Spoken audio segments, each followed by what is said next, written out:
Test है chi square test.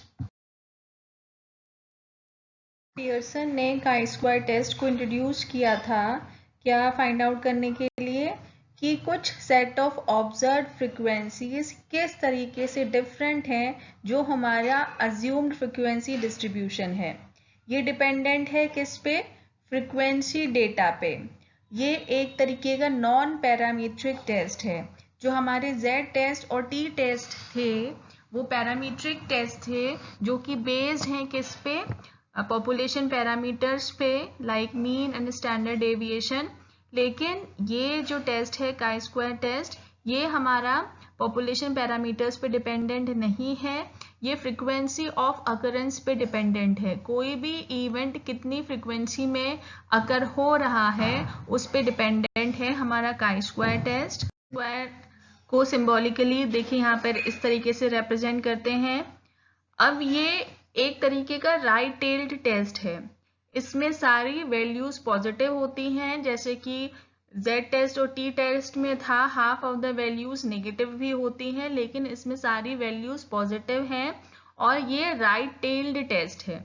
यानी कि जो राइट टेल वाला जो हमारा रीजन होगा, जो रिजेक्शन रीजन होगा, वो हमेशा राइट टेल पे लाई करेगा और क्रिटिकल पॉइंट से जो भी रिजल्ट बाहर लाई करेगा, यानी कि जो क्रिटिकल नंबर, क्रिटिकल वैल्यू से ज़्यादा अगर हमारा रिजल्ट आता है तो हमेशा उस कंडीशन में हमारी नल हाइपोथेसिस रिजेक्ट हो जाएगी।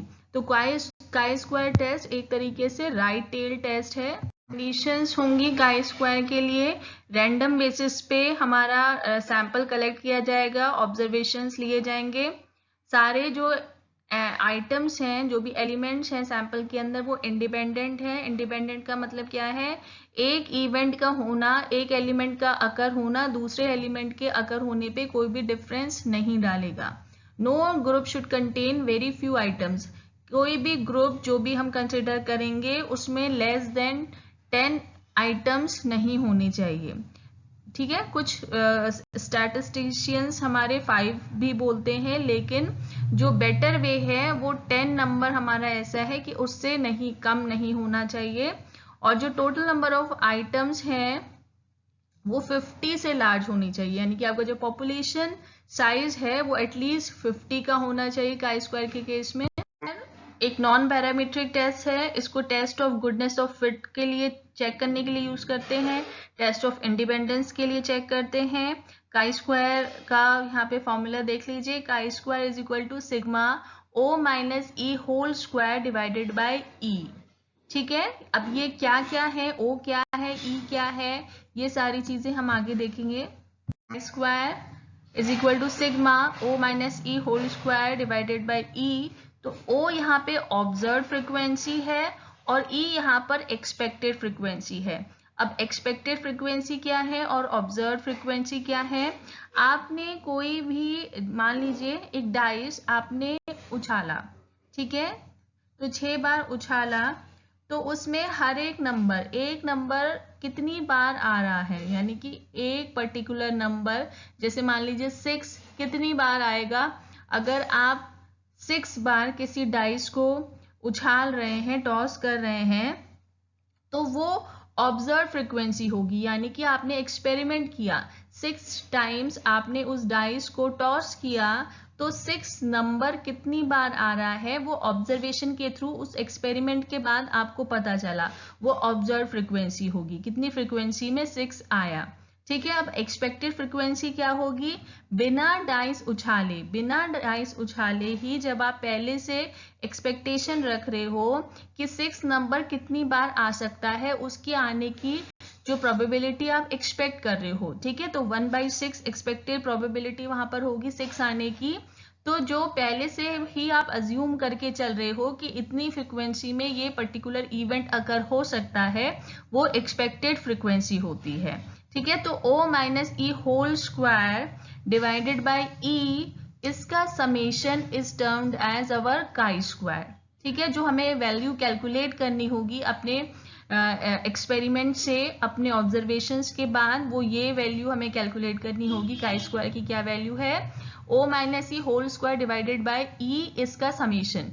सिग्मा का यहाँ पर क्या मतलब है, समेशन। समेशन यानी कि ये अलग अलग वैल्यूज का टोटल हमारा काई स्क्वायर होगा। As a test of goodness of fit का क्या मतलब है, इस टेस्ट के बाद हम फाइंड आउट करते हैं कि हमारा जो ऑब्जर्व डेटा है वो कितना फिट है हमारे अज्यूम्ड डिस्ट्रीब्यूशन से, यानी कि जो हमने अज्यूम करके रखा था उसके साथ कितना फिट हो रही है हमारी ऑब्जर्व्ड वैल्यूज। अगर जो हमारा कुछ सर्टेन लेवल से कम है, यानी कि जो लेवल ऑफ सिग्निफिकेंस है हमारा, जो हमारा क्रिटिकल पॉइंट है उससे कम हमारा कैलकुलेटेड वैल्यूज आती हैं, तो हमारा इसका मतलब क्या है, वो अच्छे से फिट है हमारे अज्यूम्ड डेटा सेट के साथ। लेकिन अगर वो वैल्यूज ज़्यादा आती हैं, उस क्रिटिकल नंबर से टेबल वैल्यू से ज़्यादा आती हैं, तो इसका मतलब वो अच्छे से फिट नहीं है हमारे अज्यूम्ड डेटा सेट के साथ। देखिए एग्जाम्पल है, as personnel director. Personnel director यानी कि HR डायरेक्टर, आप एज एन HR डायरेक्टर आप क्या फाइंड आउट करना चाहते हैं कि आप परफॉर्मेंस इवैल्यूएशन के, ऑर्गेनाइजेशन के अंदर परफॉर्मेंस इवैल्यूएशन के 3 मेथड्स यूज होते हैं, मेथड 1, मेथड 2 एंड मेथड 3। ठीक है, जिसमें से क्या है कि 180 एम्प्लॉयज हैं टोटल, जिसमें से 63 मेथड 1 को फेयर मान रहे हैं, 45 मेथड 2 को फेयर मान रहे हैं, 72 मेथड 3 को फेयर मान रहे हैं। तो यहाँ पर ये फाइंड आउट करना है कि is there a difference in perceptions, यानी कि एम्प्लॉयज के परसेप्शन में टूवर्ड्स डिफरेंट मेथड्स क्या कोई डिफरेंस है। तो इसके लिए आपको काई स्क्वायर टेस्ट यूज करना है। हम नल हाइपोथेसिस फ्रेम करेंगे। There is no difference in perception, यानी कि इक्वल नंबर ऑफ लोग अलग अलग मेथड्स को प्रेफर कर रहे हैं। सेकंड, आपका ऑल्टरनेट हाइपोथेसिस क्या होगा, there is difference in perception. उसके बाद हम निकालेंगे degree of freedom. Degree of freedom मैंने आपको क्या बताया था, n-1। तो यहाँ पर 3 मेथड्स की बात हो रही है, तो 3-1 that is 2 would be our degree of freedom. 5% level of significance दिया हुआ है। तो अब ये देखिए काई स्क्वायर, जो critical values of chi square हैं उसके लिए ये आपका टेबल दिया हुआ है। आप 2 डिग्री ऑफ फ्रीडम पे जो सिग्निफिकेंट वाला पार्ट है उसमें देखिए 0.05 पे कितना वैल्यू है, 5.99। तो 5.99 हमारी क्रिटिकल वैल्यू होगी, जिससे हम कंपेयर करेंगे अपनी calculated value of chi square को। 5.99 निकल कर आई है। अब हम वैल्यू काई स्क्वायर की वैल्यू कैलकुलेट करेंगे।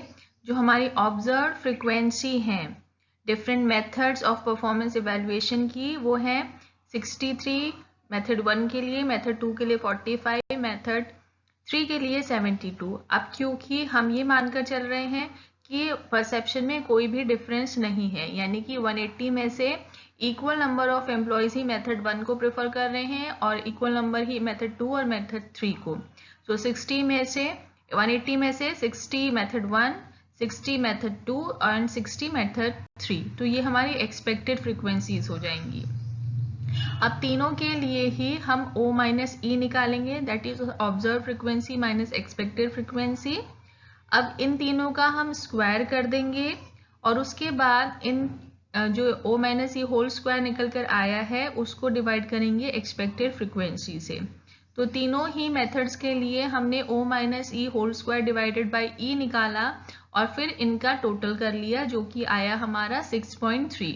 इस 6.3 को हम कंपेयर करेंगे 5.99 से, जो कि हमारी टैब्यूलेटेड हमारी टेबल्ड वैल्यू है जो हमें टेबल से मिली है। ठीक है, अब 6.3 क्योंकि 5.99 से ज़्यादा है और इसका मतलब क्या है, ये रिजेक्शन रीजन में लाई करता है, इसलिए हम नल हाइपोथेसिस को रिजेक्ट कर देंगे। अभी हमारे 2/2 टेबल से हायर ऑर्डर की टेबल भी बन जाती हैं काई स्क्वायर के केस में। जैसे अभी 2/2 मैट्रिक्स से हायर ऑर्डर की मैट्रिक्स जब बन जाएंगी तो उन केसेस में किस तरीके से हम कैलकुलेट करेंगे अपनी काई स्क्वायर की वैल्यू। सबसे पहले तो जैसे हम हर टेस्ट में करते हैं, determine the hypothesis. null hypothesis and alternate hypothesis. null hypothesis कह रही है the two variables are independent, और ये alternate hypothesis कह रही है the two variables are associated. उसके बाद आपको expected frequency निकालनी है, ठीक है, क्योंकि यहाँ पे higher order of matrix है, higher order of table है, तो इस कंडीशन में expected value कैसे निकलेगी? Row total into column total divided by grand total. Frequency निकालने के बाद हम फॉर्मूले में पुट करेंगे काई स्क्वायर में O minus E whole square divided by E. अब डिग्री ऑफ फ्रीडम कैसे निकलेगा? R minus one into C minus one. R क्या है? नंबर ऑफ रोज, सी क्या है? Number of columns. इस तरीके से हमारा डिग्री ऑफ फ्रीडम निकलेगा अगर आपका हायर ऑर्डर ऑफ मैट्रिक्स बन रहा है तब. डिग्री ऑफ फ्रीडम के बेसिस पे हम टेबल्ड क्रिटिकल वैल्यू निकालेंगे, टेबल्ड वैल्यू या क्रिटिकल वैल्यू, ठीक है. काई स्क्वायर की टेबल से ये Pearson chi square statistic distribution पे बेस्ड है, ठीक है. तो उससे जो हम टेबल्ड वैल्यू या क्रिटिकल वैल्यू निकालेंगे उससे calculated value of chi square को कंपेयर करेंगे. अगर ये टेबल्ड वैल्यू से ज्यादा होगा तो हम नल हाइपोथेसिस को रिजेक्ट कर देंगे, अगर उससे कम होगा तो हम नल हाइपोथेसिस को एक्सेप्ट कर लेंगे. एग्जाम्पल है, सपोज एक रिसर्चर इंटरेस्टेड है ये फाइंड करने में कि गन कंट्रोल इश्यूज के ऊपर लोगों की क्या प्रेफरेंस है, वोटिंग प्रेफरेंस है टूवर्ड्स टू पॉलिटिकल पार्टीज, ठीक है. मतलब गन कंट्रोल इश्यूज पे पॉलिटिकल पार्टीज क्या व्यूज रखती हैं उसके बेसिस पे लोगों की क्या प्रेफरेंस है, वोटिंग प्रेफरेंस है दो पार्टीज के अगेंस्ट. अब है वो क्या करेगा, उसने एक क्वेश्चनएयर बनाया और 90 वोटर्स, यानी कि सैंपल साइज कितना हो गया यहाँ पे 90 वोटर्स का. The researcher also collect information about the political party membership of the sample of 90 respondent, ठीक है. उन 90 respondents की क्या membership है political party में वो भी find out करने की कोशिश करी उसने. जो उसने 90 questionnaires fill करवाए उसके बेसिस पे उसे ये डेटा मिला. देखिए दो पार्टीज हैं, डेमोक्रेट एंड रिपब्लिकन, यानी कि कुछ लोग डेमोक्रेट पार्टी के फेवर में होंगे, कुछ रिपब्लिकन के या कुछ न्यूट्रल होंगे, ठीक है. तो डेमोक्रेट के फेवर में 10, न्यूट्रल 10 थे और 30 अपोजिशन में थे. अब रिपब्लिकन के केस में 15 फेवर में थे, 15 न्यूट्रल में थे और 15 अपोजिशन में, यानी कि जो डेमोक्रेट पार्टी को फॉलो करते हैं उसमें से 10 लोग गन कंट्रोल वाले इशू के फेवर में थे, कुछ न्यूट्रल में थे और कुछ अपोजिशन में थे, ठीक है. तो हमने इस तरीके से फ्रीक्वेंसी का रो वाइज भी टोटल कर लिया और कॉलम वाइज भी टोटल कर लिया. ये जो फ्रीक्वेंसीज हमें मिली क्वेश्चनएयर फिल करवाने के बाद ये हमारी ऑब्जर्व्ड फ्रीक्वेंसीज हैं. देखिए रो फ्रीक्वेंसी है जिनका हमने टोटल कर लिया है जो 90 आया है. कॉलम फ्रीक्वेंसीज हैं जिनका टोटल कर लिया है जो कि बराबर होगा फिर से 90 के. हाइपोथेसिस फ्रेम करी यहाँ पे कि देयर इज नो डिफरेंस. जो डेमोक्रेट एंड रिपब्लिकन पार्टी की ओपिनियन है टुवर्ड्स गन कंट्रोल इशू उसमें कोई भी डिफरेंस नहीं है. लेकिन ऑल्टरनेट हाइपोथेसिस क्या कहती है कि गन कंट्रोल इशू पे जिस पार्टी को बिलोंग करता है पर्सन उसके बेसिस पे उसके रिस्पॉन्स में डिफरेंस है. फ्रीक्वेंसीज हमें मिल गई थी. अब हमें हर एक सेल के लिए एक्सपेक्टेड फ्रीक्वेंसी निकालनी है. एक्सपेक्टेड फ्रीक्वेंसी कैसे निकलेगी? Corresponding row total into corresponding column total divided by grand total. हर एक सेल के लिए इस तरीके से हमने ये एक्सपेक्टेड फ्रीक्वेंसी निकाली है. एक पर्टिकुलर एग्जाम्पल आप देख लीजिए. जो फेवर वाला कॉलम है उसमें आप सेकंड सेल में जो वैल्यू आई है एक्सपेक्टेड फ्रीक्वेंसी की 11.1 वो कैसे निकली है? जो इसका कॉरस्पॉन्डिंग रो टोटल है. अब देखिए ये सेकंड रो में लाई कर रहा है तो सेकंड रो का टोटल कितना है? 40, ठीक है. तो 40 मल्टीप्लाइड बाय कितना होगा? इसका कॉरस्पॉन्डिंग कॉलम टोटल कितना है? 25, क्योंकि ये फर्स्ट कॉलम में लाई करता है. तो 40 into 25 divided by grand total which is 90. इस तरीके से ये कितना आया? 11.1. तो हर एक सेल का जो एक्सपेक्टेड फ्रीक्वेंसी निकला है वो इसी तरीके से निकला है. सेल के लिए हमें O minus E whole square divided by E निकालना है, यानी कि उस पर्टिकुलर सेल की observe frequency minus expected frequency उनका स्क्वायर डिवाइडेड बाय उस सेल की एक्सपेक्टेड फ्रीक्वेंसी। तो हर सेल के लिए आपने ये वैल्यूज निकाली और फिर इनका टोटल कर लिया, इनका समेशन कर लिया। इस केस में क्या निकल कर आया 11.03। हम कैसे निकालेंगे, हम row number of rows -1 into number of columns -1। Number of rows कितनी है 2 है, नंबर ऑफ कॉलम्स कितने हैं 3 हैं, तो degree of freedom would be 2 का वैल्यू यहाँ पे 0.05 है क्योंकि 5% लेवल ऑफ सिग्निफिकेंस है। डिग्री ऑफ फ्रीडम 2 है। जो टेबल मैंने अभी आपको दिखाई थी उसमें डिग्री ऑफ फ्रीडम 2 पे 5% लेवल ऑफ सिग्निफिकेंस पे वैल्यू कितनी आएगी 5.9।